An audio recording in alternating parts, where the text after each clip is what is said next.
Bom dia, meus amigos, vocês estão em mais um vídeo aqui do canal A Verdade na Cruz. Deixa eu apenas colocar um enfeitezinho aqui, ver se está muito forte a luz. Ela acaba ficando meio forte mesmo, mas não se estressem com isso. Vídeo de hoje vou falar um pouco sobre 2 Samuel, capítulo 20. Aqui na minha Bíblia diz a sedição de Seba, ou Seba, porque eu não entendo muito sobre esses pontos da língua portuguesa, muito menos das outras, é claro.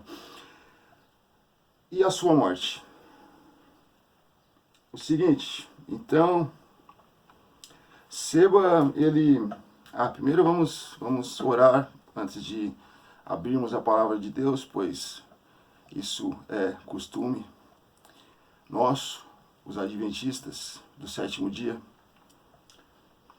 Senhor nosso Deus amado, e também deve ser de todas as pessoas, é claro, né? Senhor nosso Deus amado e nosso Salvador Jesus Cristo, te pedimos que abençoe esse estudo da Tua Palavra e que a gente aprenda alguma coisa e que a gente possa praticar a Tua Palavra, tudo que a gente pode aprender aqui. Em nome de Jesus Cristo, amém. Bom, esse tal de Seba aqui, ele começou a fazer uma sedição. Sedição é o quê? Uma espécie de rebelião, assim, né? Porque diz aqui que o povo estava lá para receber Davi como rei, depois de Jeroboão ter tentado usurpar o seu trono. Seu próprio filho tentou usurpar o trono de Davi, seu pai. Depois disso, então, Davi se firma rei novamente, e vem esse tal de Seba aqui e tenta fazer uma sedição. Diz assim, Davi não vai voltar a reinar não, vamos comigo aí, pessoal. Então o pessoal dá ouvidos a esse Seba e se afasta aí de Davi. Porém, então, o Joabe, que era o capitão do exército de Davi, ele tem outros de desenrolar a história, mas chega num determinado momento em que esse Joabe até que é, por sinal, é sobrinho de Davi, Joabe, então, ele vai e vai atrás desse Seba. Chegando até o Seba, eles descobrem que o Seba tinha entrado numa cidade fortificada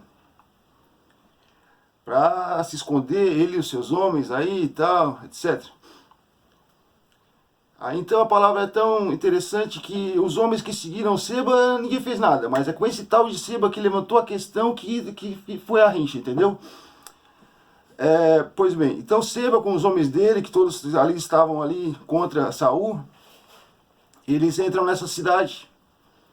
E daí uma mulher chega e diz pra esse Joabe, com o exército de Davi e tudo mais, fala assim, porque é o seguinte, não invade essa nossa cidade aqui, porque eles estavam construindo uma espécie de montão, a Bíblia fala, eu acho que era um montão com o quê? Um monte de paus, um monte de pedras, e levantando um negócio para poder começar a derribar o muro, porque a cidade fortificada é muito difícil de entrar, eles se prendem lá dentro, a cidade toda murada, entendeu? E eles não conseguem entrar de jeito nenhum, mas eles estavam dando um jeito. Porém uma mulher gritou lá de dentro, ei Joabe, você que é Joabe? Joabe disse, não, sou eu. É o seguinte, aí ela até citou um provérbio que é o seguinte, alguma coisa a ver com Abel, a questão de Abel, sabe? Vamos resolver isso da melhor maneira possível, ela quis dizer ali, eu esqueci agora o provérbio que ela cita ali. Mas está aqui, ó, quer ver?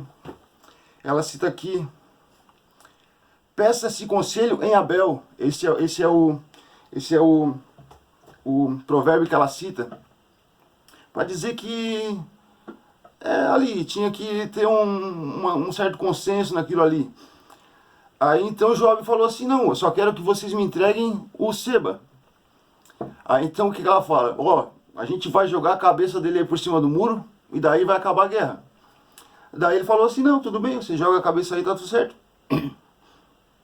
Aí então, jogaram a cabeça, Joabe pegou a cabeça do Seba e foi embora. E acabou a guerra.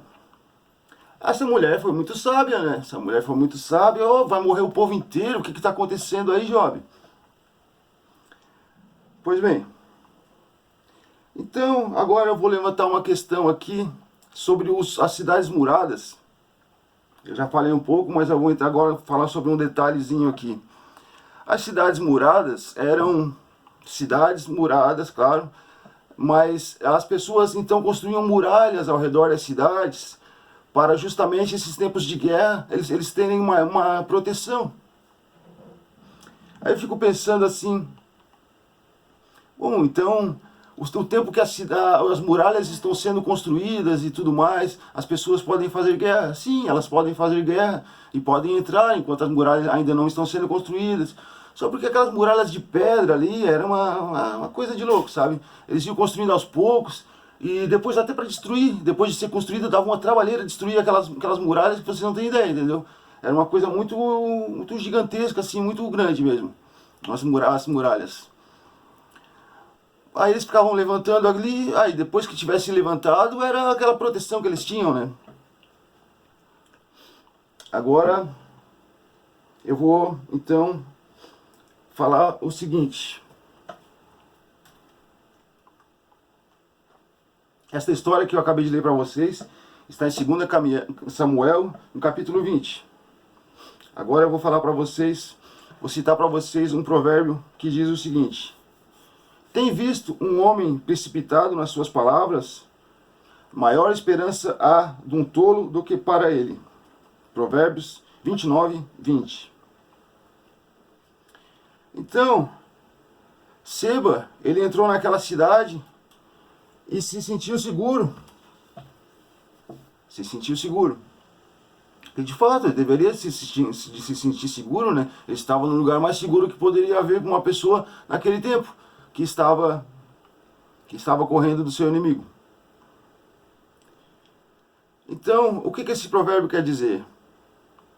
Que quando a gente, então,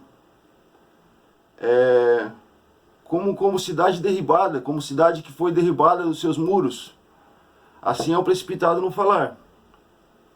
Então, que as muralhas do nosso coração estejam sempre bem levantadas, porque isso vale não só para as palavras, mas para todos os nossos desejos carnais, os nossos ímpetos aí pecaminosos.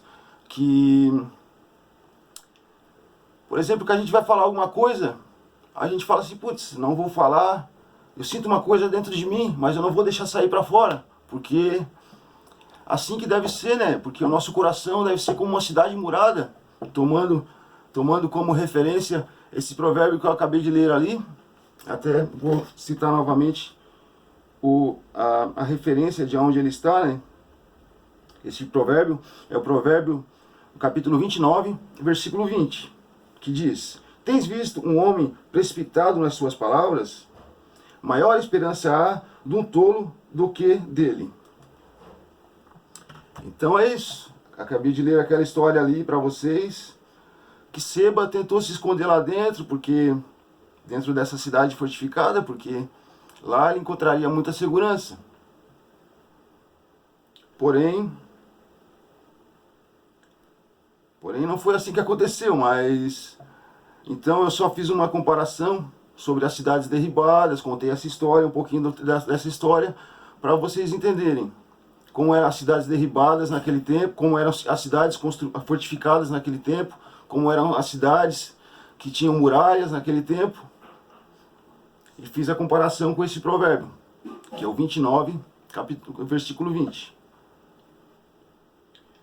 E é assim.